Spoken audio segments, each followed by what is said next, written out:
Election Commission Jogri India kan sepen benai ki tarik jong ka election na ka benta kamauring keneng bar Karaja Bala constituency Marsan Khambha ke jinglong jingman ha ke jilla na ka daw joka khlam COVID-19 Chief Electoral Officer ba FR Kharkongor habai kran biklap thai khubor ulong bayamenta ka Election Commission Jogri India ka dang khmi shwa bat petho ye ke jinglong jingman jong ka jilla na ka jing shakta ha ka khlam. Right now, from Election Commission, there was a circular before the lockdown saying that all elections, by-elections are on hold till such time the situation in terms of the pandemic improves. So I think Election Commission is still waiting for a situation to see that the condition in the states has improved or not, the positivity rate and all that.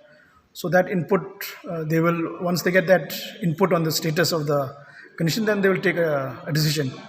So ever since the lockdown, there has not been any elections anywhere in the country, as you've seen.